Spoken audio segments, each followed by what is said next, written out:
Colony dynamics, the changing population across the year. So this chart here, the yellow line is the number of bees in the hive, starting off the 1st of January and going across to the end of the year.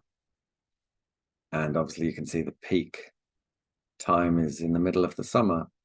The dotted line is the brood in the hive, all of the brood, the eggs plus the larvae and the pupa. So what's happening here is that the population in the early season begins to decline because these bees, they've been in the hive since October time. They're sort of 5-6 months old, and they're getting a bit knackered, and they're dying off. And although the queen has started laying, the number of bees being produced, the new bees coming on stream, is less than the old bees dying, and so you get a drop in population. And there's this crossover point sometime in early March for me, when it turns around and the number of new bees being born, because the queen's ramping up her laying, the number of new bees coming on stream is bigger than the number of bees dying. And so at that point, the colony really starts to take off very quickly. And that's when you're over the worst of it. Once you get past that point, which is probably when dandelions start to flower, you're in the clear. You know, you've got through winter. But this period here in kind of February, March time, that's when you're going to lose quite a few colonies to starvation if they weren't adequately given stores in the autumn. So it's a time to heft hives and feed if necessary. The other thing is I referred to around about August time, sometimes the queen goes off laying for a bit. That's shown here. And then there's a peak, a sort of separate peak in the autumn, which is her laying the winter bees. And those bees are the ones that are going to stay in the hive right through winter and into the following spring. They're critical for the survival of the colony into the next season. And you don't want varroa mites infesting this lot, because varroa will make the virus, the deformed wing virus, the amount of that much higher, and that will shorten their lives, and they're going to dwindle over the winter and into spring. So very important that these guys here are healthy.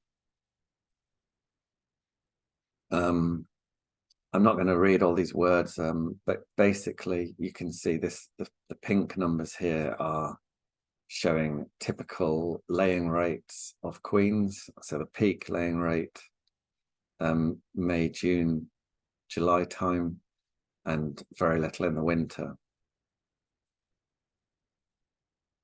You can calculate the laying rate of your queen if you really want to.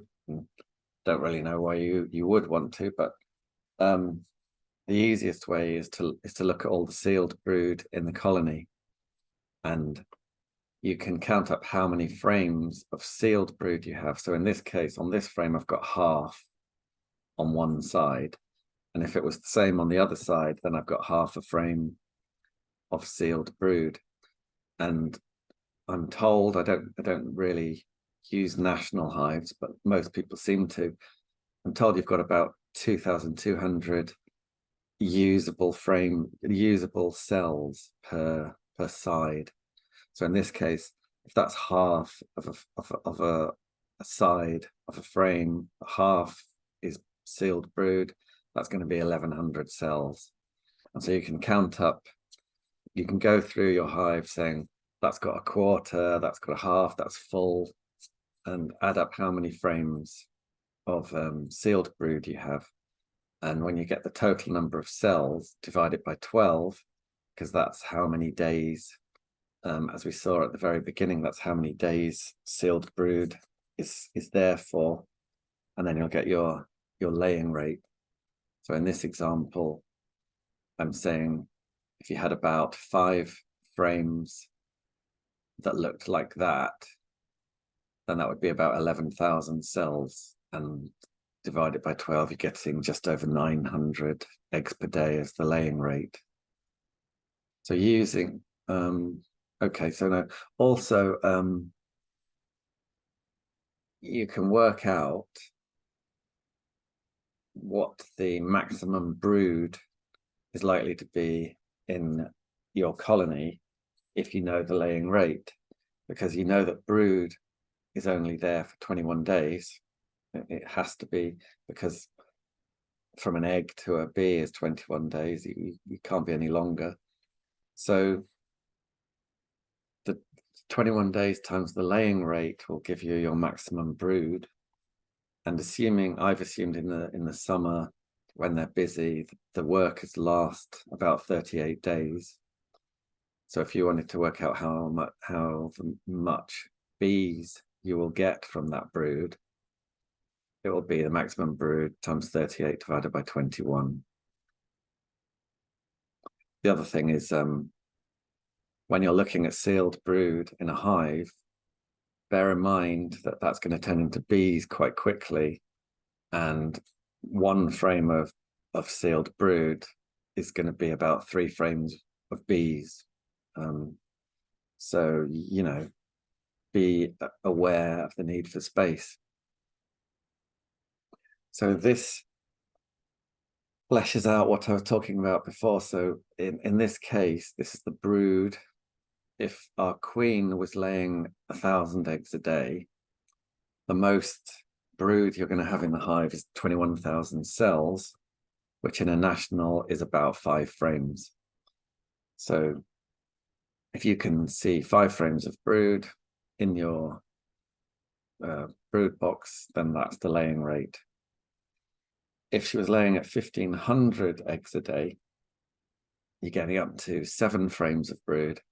And if you have one of these magical prolific queens that lay 2,000 a day, you're going to have 42,000 cells of brood, which is about 9.5 frames. It's pretty well a full brood box.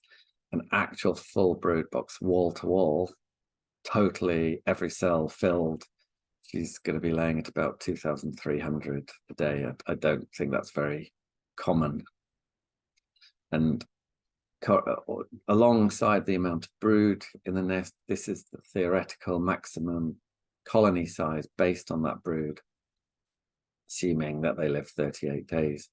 So with your small 1,000 eggs a day queen, she's going to max out at about 38,000 bees, which is not a big colony. It's about 2 brood boxes full of bees. More common and more, this is what most people probably have. Most people probably have somewhere between these two. But 1,500 eggs a day, you're going to end up with a maximum theoretical size of about 57,000 bees, which is a decent sized colony. It's about 3 brood boxes full of bees, or a brood box plus 3 supers. Bear in mind that you need space for bees and you also need space for honey. So just the brood box and the 3 supers for bees plus more for honey. The prolific queens, the ones that can do 2,000 a day, they can have very large populations. Obviously, they're harder to manage in the sense that you've got to be careful that they're not prone to swarm. But they're the ones that you make your honey off. Which brings me a little bit to supers. Given that this is a sort of standard expected look of a colony population over time, and in my case, the honey flows are in May and July mostly. If you're running a single national brood box, which I don't, but if you were, then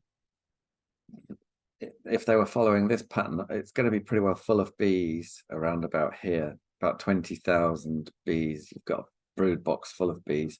So you need to be getting the first super on just before then, which can be as early as the beginning of March in my area. And that first brood box needs to be comb. It needs to be drawn comb, not foundation. They sometimes see a box of foundation not as space but as a barrier, and they'll throw up swarm cells before you know it and be off in the trees, you know, even in early spring, because they haven't been given enough space.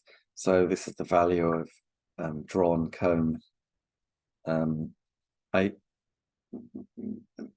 this growth rate, you're needing, and with national kit, you're needing to slam on supers pretty rapidly. It's about once every 3 weeks. And so by the time you get to the end of April, you could easily have 3 supers on your brood box just to deal with the population explosion that's going on in your hive. And I don't know if everyone does that, and that may contribute to swarming and just simply not being aware of how much space they need. Obviously, at some point you have to put foundation on it if you want to get foundation drawn, and so the best time is lots of bees and a honey flow on. This is a hive that needs a super. There's the cover board with the feed hole, and they're building wax, and they're definitely looking for space, so that these guys need a super. And here's a nice strong colony, 1 2 3 4 5 supers, bees all the way through. So that's what we're talking about with one of those prolific queens.